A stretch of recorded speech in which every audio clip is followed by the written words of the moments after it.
What's going on? I thought it'd be pretty cool if we watched the Gran Turismo, some of the world finals, because they're getting ready to race at Watkins Glen.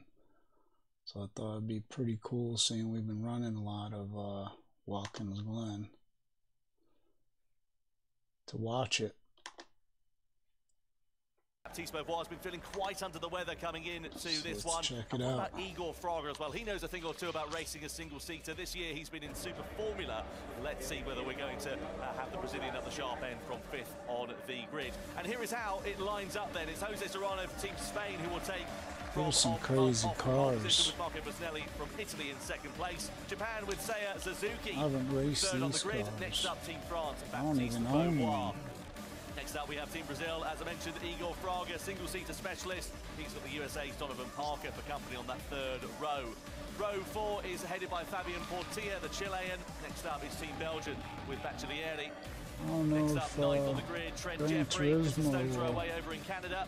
Copyright this New Zealand's on me, Matt or McEwen what? at the wheel. 11th on the grid is Danny Wignes-Warren for Team Malaysia. And work to do for the Netherlands. Florence Simpson will be hoping that they finish further up than where they are starting.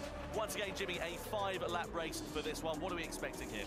Well, I think a little bit of a slipstream battle at first. We've got a very long run down to the first chicane after the start-finish line. And it's a very good place to overtake if you're far enough alongside. If you're not, that chicane's very quick.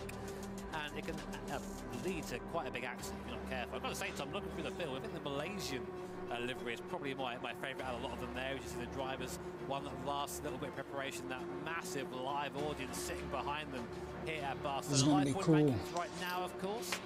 So Spain and currently from Italy and from Japan, all to play for in this race 2 in the World Finals. Well, there is Matt McEwen for Team New Zealand. 10th on the grid is where they start. They were 11th in the World Series Showdown a few months ago in Amsterdam. Will they be able to improve on that position and get some more points on the board?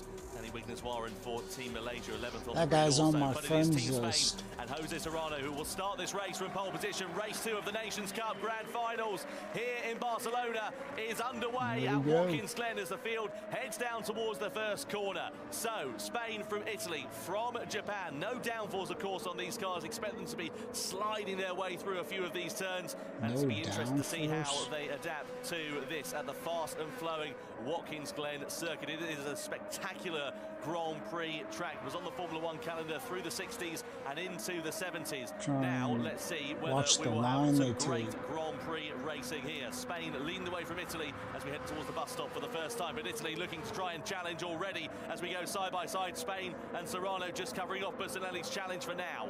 That's what I meant, just sort of maybe thinking the better of it for now. It would have been a late lunge, would have been quite a big accident there. Spain did have the track position, but we now go on board in this awesome Honda. It's awesome to have these cars represented as we go. Oh, big lunge there by Busnelli. I was just saying, I'm going to go, oh, and Spain are off. Spain in the wall. Spain have been shunted off there in the barrier, Tom, down to P7, much to the dismay of the home audience there. And I think that maybe Marco Busnelli just became the most unpopular person in this room. Well, I don't think it was intentional, but either way, they may be a slap on the wrist. And you see under investigation already. I wasn't too that was cool. Spain without the S for Jose Serrano, I'm afraid to say, as they drop down to 8th position and now have a heck of a lot of work to do. Let's have another look and see if we can piece together exactly what happened. So Spain in front, Italy looking for the inside line as we come through into this left-hander. Yep, contact, front right into rear left, straight off into the barrier on the outside, dropping behind the rest of the field. And now all of that hard work that we saw from Spain in that first race from Pole Euro has got to be all done again by Jose Serrano. So yeah, good recovery there by Serrano. As you say, I don't think it was intentional, just maybe a little bit too late on the brakes there for Busnelli, and then into Serrano. Meanwhile, behind, it's frantic, though, for second place. Team Japan leading with Suzuki at the helm of the field. Fraga looking up the inside now. Baptiste Beauvoir thinks better of it. And France, oh my word. Whoa! Oh, he's messed up on his own.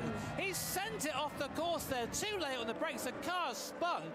He took somebody else with him there as well. 4-second penalty for Italy. That is a huge penalty. I mean, let's be honest. We saw penalties yesterday, and we heard drivers saying they were too lenient. We want harsher penalties. You've got a harsher penalty, 4 seconds. I know that some people will say, well, that was unfair and the punishment doesn't fit the crime.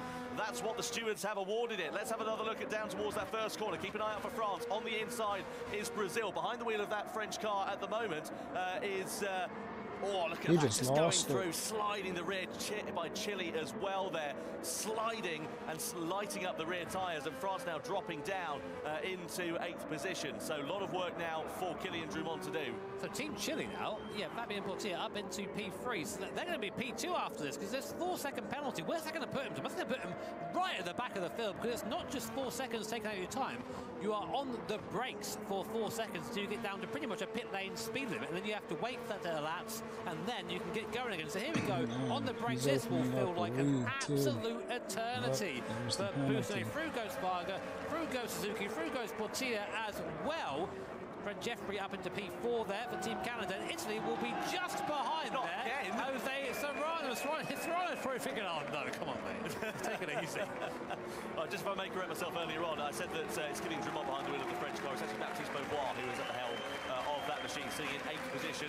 So now we've got France, Italy and Spain all on the recovery, all out of position from where they started. It's a smile from ear to ear for the likes of Chile, for the likes of Brazil, and also Canada now in this race, all inside the top 4 as it stands, and it's completely changed the complexion of the championship. I know we're only a couple of races in, and there's still plenty of this race left to run, but it's certainly a signal of intention. USA to the inside of Canada, down in towards the first corner, side by side they go.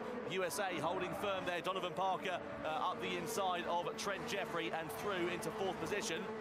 As we now look at Chile trying to close down the gap to Suzuki for Japan in front. You see there a quote from Portier, who's driving right now, saying this is the hardest competition in GT. The highest level of drivers sit here, and you see that in the background there as USA defends from Team Canada. We're on board with Team Chile now. In the background again, Canada and USA side by side through there, just about keeping it together. Team Chile, I mean, this is probably not where they expected to be coming into this race, but of course we saw Serrano hit off earlier on by Team Italy, who then served their penalty. They're down in P8 now, and Brazil and Igor Fraga. Fraga's where he wants to be at the moment. He likes to lead a race, does Igor Fraga. He's done it a lot. He knows exactly what he needs to do. And right now the gap is 1.3 seconds back to Suzuki for Team Japan. Meanwhile, Serrano on his recovery drive is now past Team USA as they make a mistake coming through the boot. We now have a small straight into a downhill right-hander. Easy swap ends here. Team USA and Spain having a drag race. Can Serrano get by and keep the place? He does. Team USA out wide, just trying to keep the place. And Serrano on a fantastic recovery now. Is now on the back of Team Canada. Or USA and France are side by side there in the background for 6th position as well. America back up through into 6th place. On board with Spain, who look at Canada in front of them. Serrano behind the wheel. Trent Jeffrey behind the wheel of the Canadian car in 4th position. This is crucial for their points tally. Just to mention, of course, and remind you, a slight wheel onto the grass on the outside there for Serrano, but 12 points the maximum that's on offer. The same points tally for the first 3 races. Then we go to double points for the grand final, which, as we know, can change the complexion. Look in the mirror of Team Spain, who's lurking. It's Donovan Parker, who tries to have a look on the inside. Bit of a wiggle of the hips there again for Jose Serrano, who goes slightly wide on the exit of the first corner. Baptiste Beauvoir also onto the outside of the curb. Team radio. Shoot, Spain's gonna get me. That's Trent Jeffrey. USA versus France are going side by side. Keep an eye out for Italy lurking in the background there as well. We're going to head towards the bus stop. This is an overtaking opportunity as we're going to head side by side with the USA versus Italy. France are ahead and through into 6th place. Italy up into 7th position, slightly wide in the first part of the corner. That might put them out of sequence for the second part of the bus stop and leave them under attack from the USA, who in turn need to watch their mirrors because New Zealand are ready to try and join in on the action here. Live points rankings for the first time. Brazil would have 18 points and be tied with Japan and Spain in the top 3. There you go. How's that for close? If the race ended as it was, these 3 teams would all be tied going into the next race. So, Jose Serrano doing his best to come back through the field. Trent Jeffrey, though, putting up a fantastic fight. +5 for Team Canada in this race so far. They started P9. It really does feel like this could be anyone's series here. So, at the inside looks, Jose Serrano gets the move done. Jose Serrano up to 4th place. Big cheer from a live audience here in Barcelona. And now he sets his sight on Team Chile in front. Do we think he can get back onto the podium? It's going to be a tall ask. We're on the penultimate lap now with Igor Fraga at the front. But we've seen people make mistakes on their own here. It is possible. So they need to really make sure they keep it nice and clean and tidy and focus on that first. Jose Serrano, great under pressure, is the Spanish driver, but for that mistake we saw in the first lap, he has driven very well to recover so brilliantly. Now you can see the live points rankings as Spain elevated up into 4th position. They would have a 1-point advantage over Brazil and Japan coming into the 3rd race. So down the start-finish straight we go, in towards turn 1 for the final time. Wider line on the exit of the first turn. The stewards don't mind that. That's just the normal racing line here at Watkins Glen. Keep an eye out as well for the likes of Canada, with France all over their rear bumper. Igor Fraga, I mentioned at the start of this race, a single-seater specialist. I know that there were instances in front which helped him elevate up the order, but once again he's out in front, and that's exactly what he loves to do. He has been infallible in this race. There have been instances in front, but he is the fastest driver on track at the moment, so he also holds the fastest lap. Oh, well, there we go. Contact there. France with Canada going side by side. Italy and the USA ready to try and pick their pocket. Through the outside of the bus stop we go into the right-hander. Italy in 5th, Canada on the inside for 6th. USA trying to challenge in 7th place. France and New Zealand there ready to try and join in the party as well. France going to the inside, the USA on the outside here. They want a top 5, they want as maximum points as they possibly can. Under investigation at Italy, France and Canada on this final lap for a collision there as well. And it looks like Italy are going to just about hold firm in 5th place for the time being. Just about for now. Team Italy looking back now. This is going to be the last chance, really, for Canada to make a move. We're coming on to the last lap. Igor Fraga seemingly going to win it, but the fight for 5th is still raging as Team Canada. Trent Jeffrey looks up the inside, not quite close enough. Busnelli in 5th position, still holding on for now as Igor Fraga comes around the last couple of corners. Team radio. Oh, don't you dare send it 3 wide here. Don't. That's Trent Jeffrey there just saying don't send it 3 wide there. They want a nice calm end to this race. What a job though from Igor Fraga, the fastest man on track. Brazil bounces back in race 2 to take the checkered flag in the Nations Cup here at Watkins Glen. It's Igor Fraga and Brazil on top. 2nd place for Saya Suzuki and Team Japan. 3rd for Chile. 4th, a brilliant recovery for Spain ahead of Italy, Canada, France, New Zealand and the USA. Side by side for 10th with Malaysia and the Netherlands as well. Malaysia and Weakness Warren just getting the better of Floris Zimmerman, and a penny for the thoughts of Actualieri, the Belgian driver, dropping down into 12th place at the checkered flag. But what a fantastic drive from Igor Fraga. And look at the Chileans as well. Just saw the team going over to talk to Fabian Portilla after a dramatic race for them. On the next one, if you like this, comment, give a thumbs up, maybe subscribe, maybe I'll do more of these.